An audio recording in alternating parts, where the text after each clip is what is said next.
it is in this renaissance of Babel through Nebuchadnezzar that God plucked now his people getting to Daniel and threw them into Judah. He launched them, he plucked them, launched them into Babylon, into the access, into the quarters of power. So that becomes a battle of kingdom. So what he's doing now, when he's plucking Judah and placing Judah into Babylon, he's plucking his kingdom, blessing it into another person's kingdom. A government coming into another government, there's going to be a battle. But one powerful kingdom is going to rise up and to stand. So this time around, Daniel was 19 years old. He was around an anxious age. But he had already now, chapter 2, he had graduated with a PhD in wisdom. So he was a wise man. So this is the same PhD which we call philosophy. So he had a PhD in philosophy. Some of his countenance that he went to school with for 3 years, except Hananiah, Mishael, and Azariah, they had graduated with PhDs in wizardry, PhD in chanting, PhD in divination. But these boys, 4 of them, they graduated as wise men. Come on, somebody shout, I'm wise. And just after the graduation, something happened. There was a national crisis that took place in that kingdom. The Bible says Nebuchadnezzar, some weeks after the graduation, he went to sleep.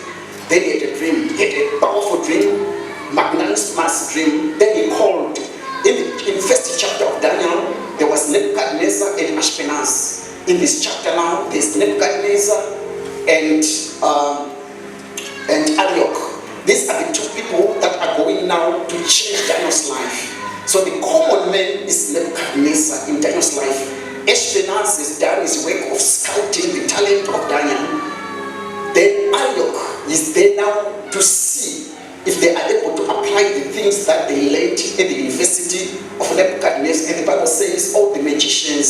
So Nebuchadnezzar was very clever. He did not just call Daniel and his friends. What he did, he called the bigger guys, the professors who had graduated already, the professors in wizardry, the professors in divination, the eunuchs. And he said, come to my place. They were used to interpret his dreams, but this time the stakes were too high. The Bible says when they arrived at the palace of Nebuchadnezzar, they said, King, tell us your dream. And the king said, the stakes are high this time around.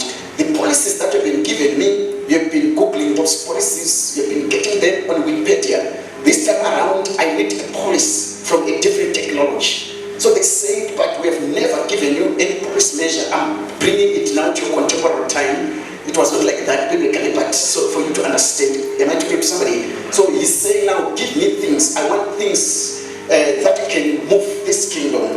And the Bible says, Nebuchadnezzar said, the dream I had it, but I'm not going to tell you. Interpret the dream. The Bible says, all those that could not interpret, their heads were cut. So he started with the professors, and then he went to the eunuchs, he went to the diviners, he went to the enchanters, he went to the fortune tellers. That this Arioch now, Arioch's responsibility is to cut the head.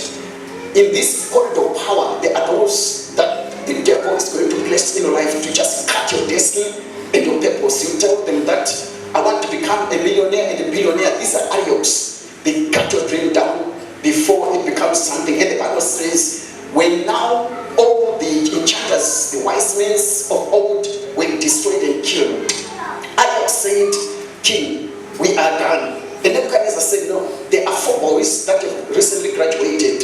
I want you to go to their cottage, take them again. If they cannot give me the dream, I'm going to cut their head. The Bible says, Arioch, he went to the cottage of Daniel and his friends, and he said to Daniel, this is what is happening. There's a national crisis in the corridors of power. And Daniel, he was a bold man, Daniel, at 19 years old. He said unto Arioch, go to the king. I'm not coming there. Go to the king, tell the king that we are coming tomorrow. I'm going to pray for a different technology. Then when I get to revelation, I'm coming to the palace. Then Arioch left. He went to Nebuchadnezzar and told Nebuchadnezzar. The Bible says